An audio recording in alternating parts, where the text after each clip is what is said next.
The Morrigan, shapeshifting goddess of war and fate from Irish mythology, well known for appearing before great battles to offer prophecy and favour to hero and gods alike. A trio of sisters who could morph into a single powerful goddess. The Morrigan is one of the best known and most fascinating figures of Irish mythology. So, who was this shapeshifter, and what tales did she inspire? Let's find out together right now. In the Book of the Taking of Ireland, a story that explains the origins of the peoples of Ireland, the Morrigan is listed as the daughter of Urnmas, a mother goddess. Urnmas was herself the daughter of Nuada, a king of the magical Tuatha De Danann, tribe of the goddess Danu. The Morrigan's father remains unknown. The Morrigan was married to the Dagda, the good god, and one of the kings of the Tuatha De Danann. The Morrigan was a wise and powerful figure who would occasionally bestow her prophecies and magical favours on heroes and kings, though usually for a price. In addition to being a prophetess, the Morrigan was also a shapeshifter and would often appear in multiple forms throughout a single story. Her most common forms were a shapely maiden, a fierce warrior queen, an old crone, and a raven. Due to her close connection to prophecy and fate, the Morrigan was often present at the deaths of prominent figures. For instance, she appeared as a raven who landed on the shoulder of the dying hero of Ulster, Cuchulainn. She was also occasionally portrayed as an otherworldly washerwoman, seen washing the blood-stained clothes of the dead. One of the most prominent characteristics of the Morrigan is her tripartite nature. In many stories, she appears as both an individual and as three goddesses acting under a single name. The identities of the three goddesses vary depending on the source. In most cases, Badba, Matcha and Nemain are named as the Morrigan, though sometimes it is given as Badba, Matcha and Danann or Danu. Badba in particular is associated with the Morrigan's appearance as a raven on the battlefield. These goddesses are also sometimes listed as sisters of the Morrigan. The discrepancies of the members of the Morrigan are likely due to differences amongst local legends. The goddesses could also act independently of each other. In one tale, Nemain and Badba, two of the goddesses who make up the Morrigan, screech out to the men of Ireland under cover of night. The sound of their calls is so terrifying that 100 men die of fright. The shriek of the Morrigan was a horrible omen of misfortune to come. In the Book of the Taking of Ireland, the Morrigan is named as a member of the Tuatha De Danann, a tribe of magical people. The tribe's arrival in Ireland was met with resistance by the earlier settler groups of the island, including the supernatural races of the Firbolg and the Fomorians. The Tuatha De quickly found themselves at war with the Firbolg, culminating in two fierce battles.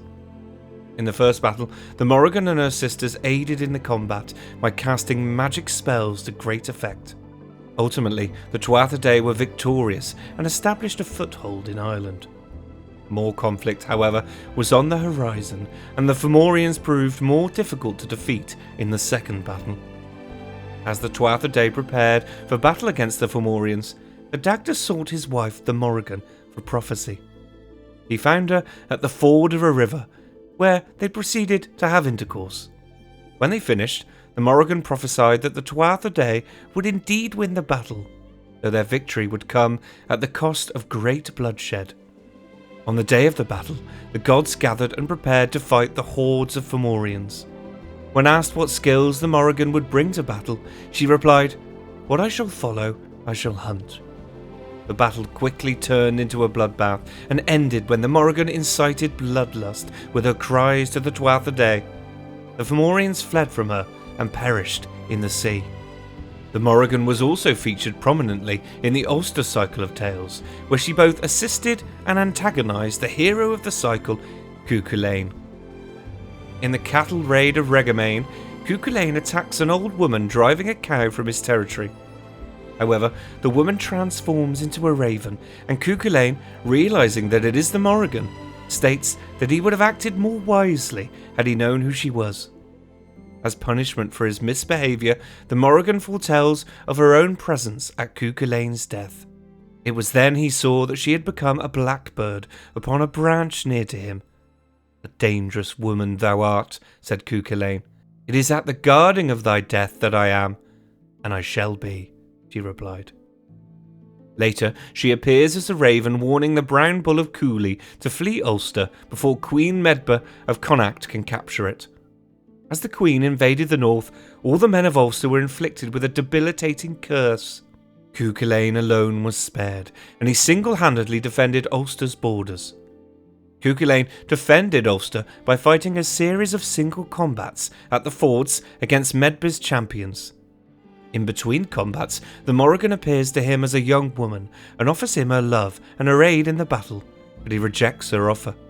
In response, she intervenes in his next combat, first in the form of an eel who trips him, then as a wolf who stampedes cattle across the ford, and finally as a white, red-eared cow leading the stampede, just as she had warned him in their previous encounter. However, Cuchulainn wounds her in each form and defeats his opponent despite her interference. Later, she appears to him as an old woman bearing the same 3 wounds that her animal forms had sustained, milking a cow. She gives Cuchulainn 3 drinks of milk. He blesses her with each drink, and her wounds are healed. He regrets blessing her for the 3 drinks of milk, which is apparent in the exchange between the Morrigan and Cuchulainn. She gave him milk from the 3rd teat, and her leg was healed. "You told me once," she said, "that you would never heal me." "Had I known it was you," the warrior replied, "I never would have." As the armies gather for the final battle, she prophesies the bloodshed to come. During a later battle with Queen Medba's warriors, Morrigan's prophecy at last came true. Cuchulainn was mortally wounded. He vowed to die standing up and used his exposed entrails to lash himself to a stone in the hopes he might trick his enemies into thinking he was still alive. The tactic worked and the opposing forces relented. It was only when a single raven, the Morrigan, landed upon Cuchulainn's shoulder that his foes realised the truth. It has been hypothesised that the Morrigan is connected to the Banshee of Irish folklore. The ominous shriek of the Morrigan and her presence at the death of men may have served as inspiration for the Banshee, or they may have come from the same oral tradition. Apart from Celtic mythology, many similarities can be seen between the Morrigan and the Valkyries of Old Norse legend, including their appearance either alone or in threes, their ability to prophesy, and their association with birds. According to Celtic scholar Patrick K. Ford, mythological women like the Valkyries and the Morrigan represent the full circle of life. They had the power to give life by giving birth, and the power to take it away by choosing who would die on the battlefield. Thus, it was natural for female figures to know the fates of men. The Morrigan is unique to Irish mythology, though scholars have found similar figures in Celtic lore. One such figure was Morgan le Fay, the great antagonist of Arthurian legend, who shared many attributes with the Morrigan. Both were shapeshifters and prophets who appeared in multiple forms.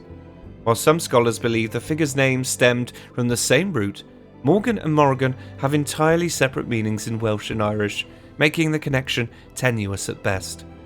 What is clear, however, is the fascinating nature of this shape-shifting goddess.